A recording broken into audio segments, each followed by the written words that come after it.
Okay, my name is Drew Robert, and I'm here with my grandfather, Bruce Portis.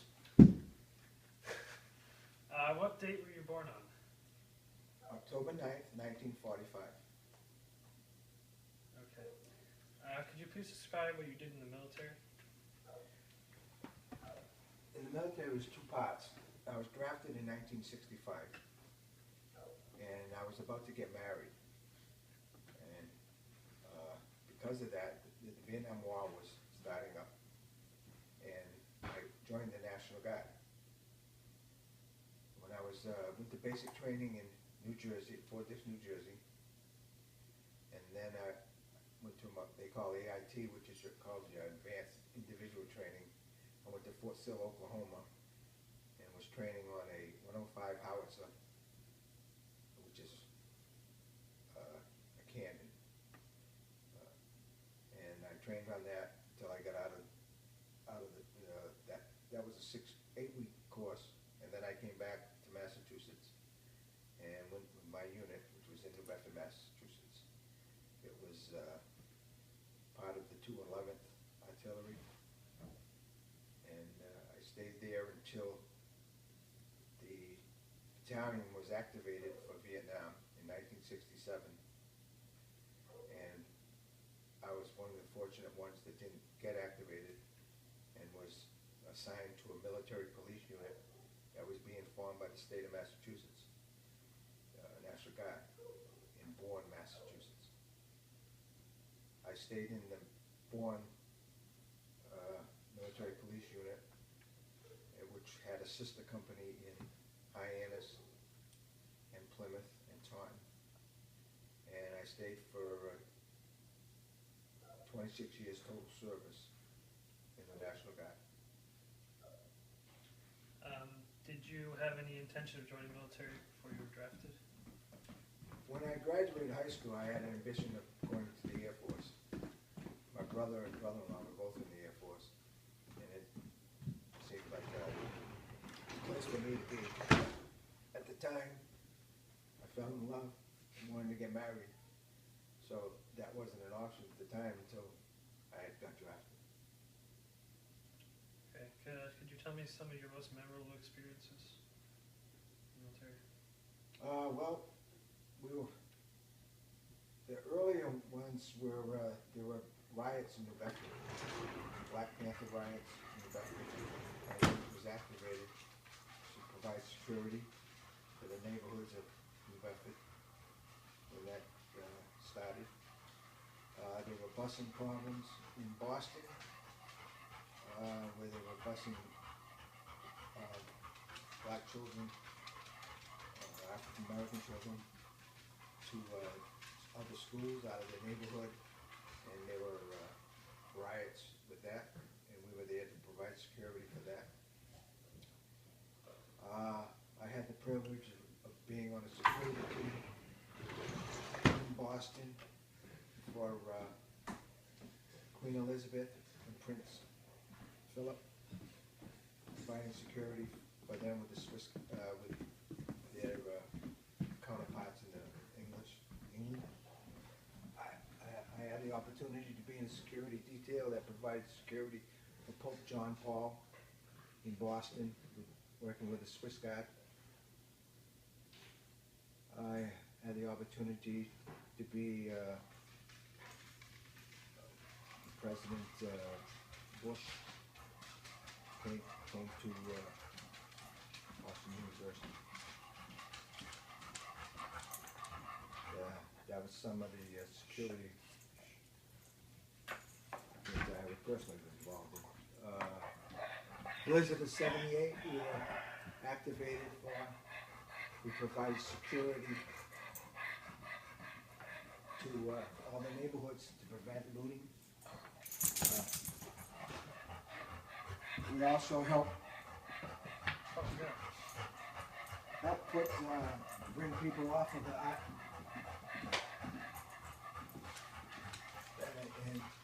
in Hull, Massachusetts. They had some flooding and stuff. We were providing safe transport for those people from Hull during the blizzard of '78.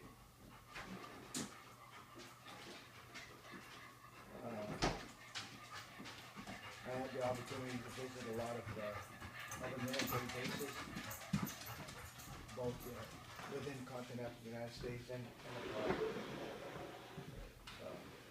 One of the best moments was going to Spain, visiting Seville, Spain, as part of a security detail.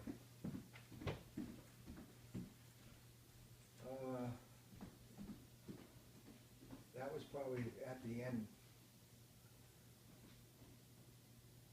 of my cycle of the 26 years I was there.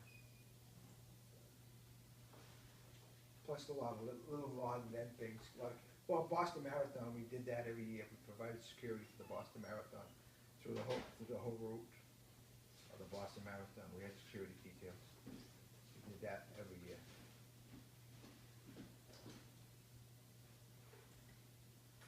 Also in Spain, I was fortunate enough to be part of work with the federales in Spain to stop a drug smuggling from the African coast, around Morocco up through southern Spain and Gibraltar. And I worked with them to stop a influx of drugs that was coming in. Okay, so you talked about the Black Panther riots.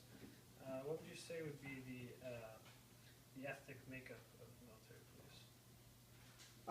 It was pretty diverse. Because the whole civil rights movement was going on at the time. Right. It was pretty diverse. We had black officers. We had black regular members of the military. It was diverse. So I mean, everybody knew what they were supposed to do. So the black thing didn't come into involved. It wasn't an ethnic problem, put it that way. Okay. Did your military experience influence your thinking about war or about the military in general? It gave me a lot more respect for the military than I think a lot of people today have. War is hell, no matter whether it was 200 years ago or it's today. It's not where anybody wants to be. They feel if they're in the military, they respect their obligation and do what they have to do, follow their command.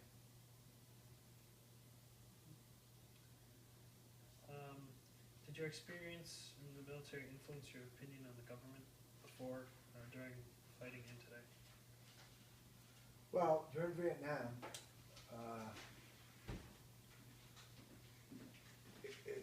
there were a lot of people who deserted the military and didn't want to get drafted, and they took off and whatever.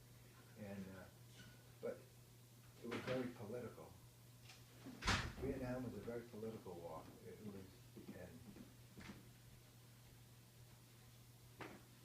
we weren't attacked, put it that way. So, like 2001, That's recording. Okay.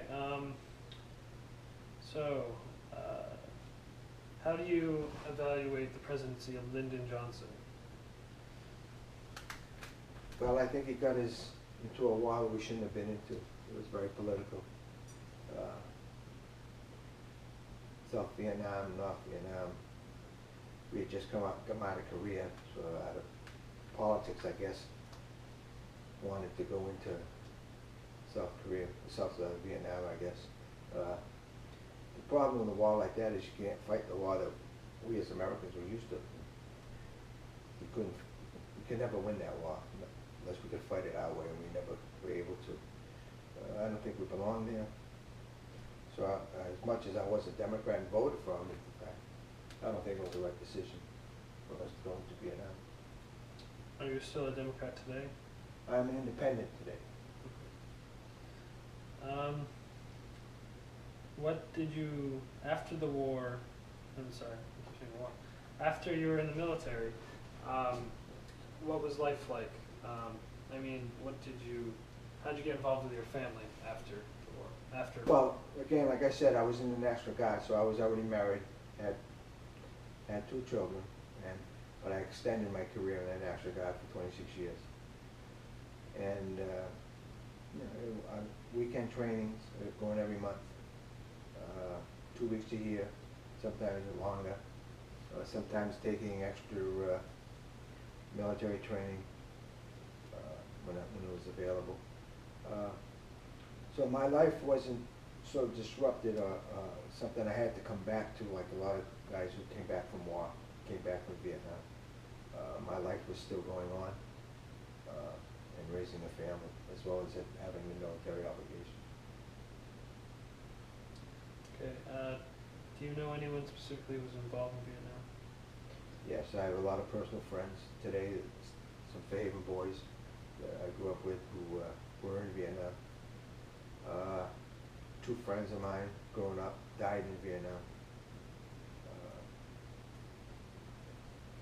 David drowned from Sonic Connect, and he was there a very short time, he died. And Jimmy Carroll from Cushman, who died there in Vietnam.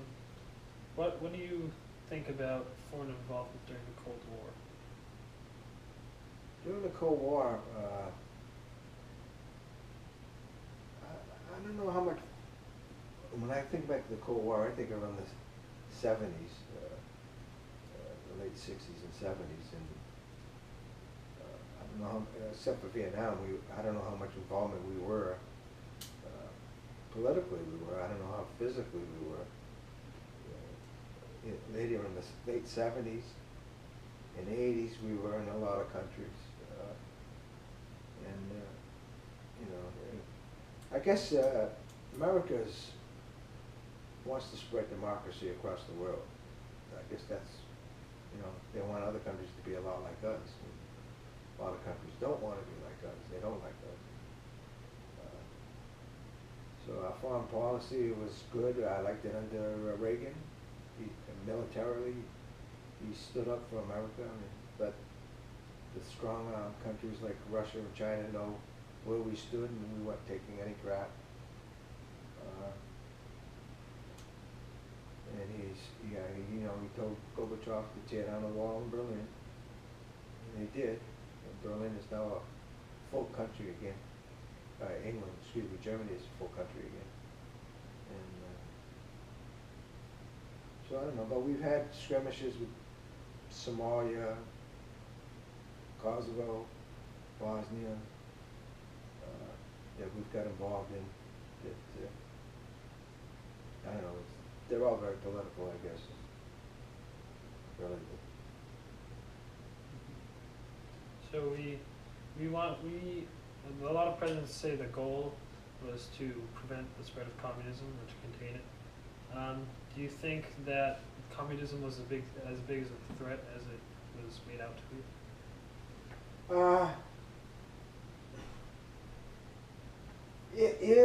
It was, because you look at China was communist, Russia was communist. These are 2 of the biggest countries in the world are communist. And a lot of South American countries were communist. Cuba was communist. So it had to feel like a threat, even if it wasn't. It had to seem like it was a threat to us, although I think it'd be very hard for us to ever turn communist itself.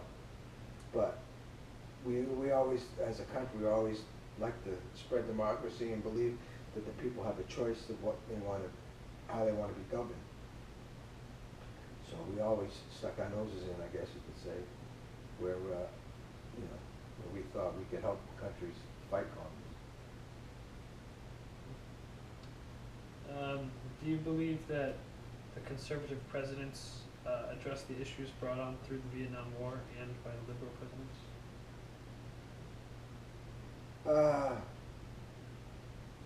I think the conservative presidents, I don't want to say they believe in war, but I think they stand up for our country more. And if war is the end result, they'll stand behind it. And where I think liberal presidents tend to shy away from it. I think liberal presidents are a little more passive. So based on your military experience, do you believe in that, the thing that you said about conservatives wanting to be involved in the world, do you believe in that? I believe as a country, we should respect the rights of any other country. But if we can help a country where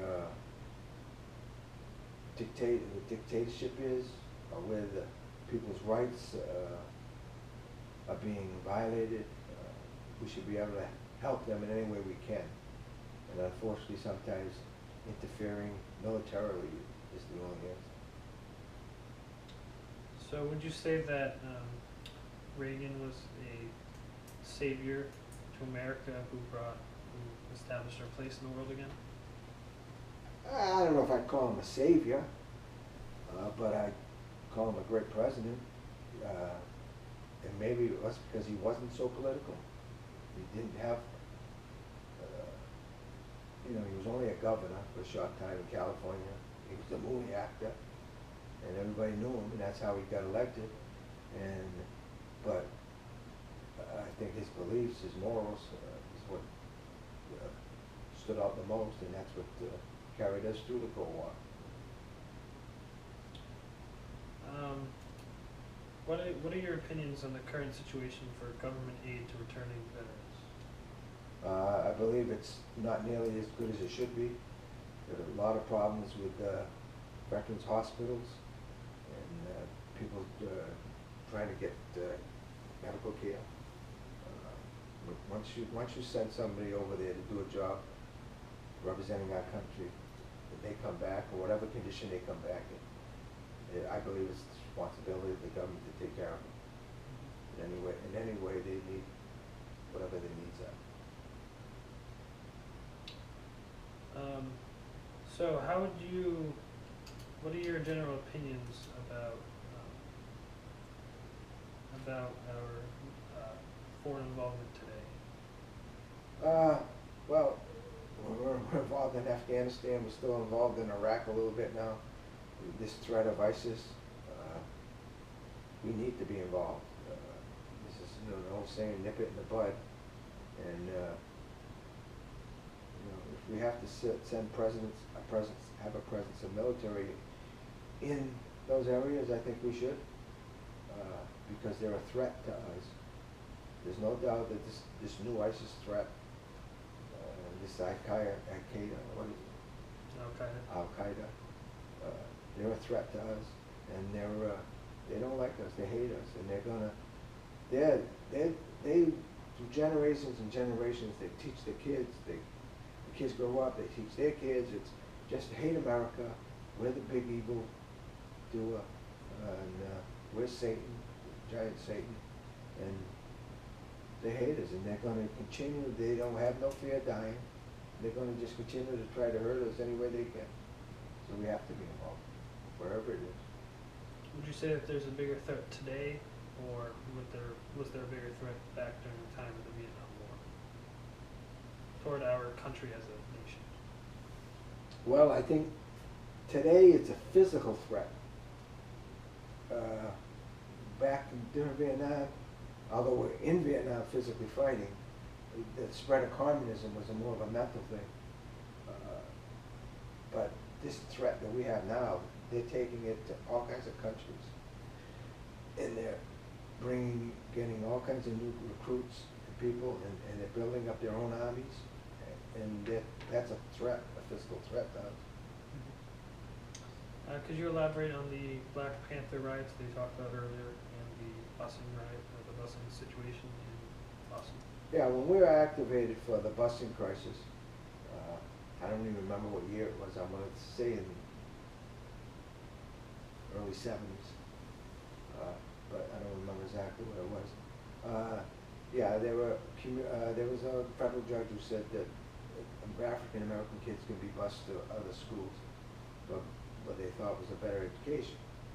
So we would have to support those children getting on and off the buses, provide security for them so they could get to the schools, because of the demonstrations that were being done in and around those neighborhoods and the schools to stop those kids from coming.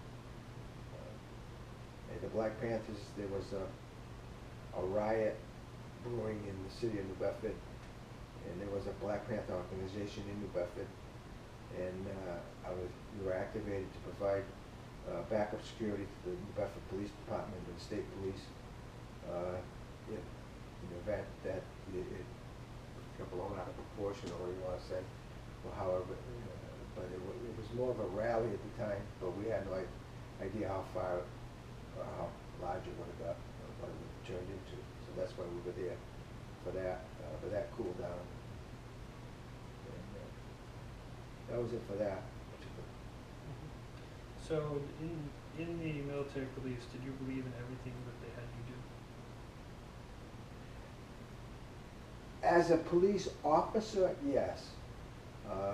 There were a lot of stupid training exercises that I didn't believe in.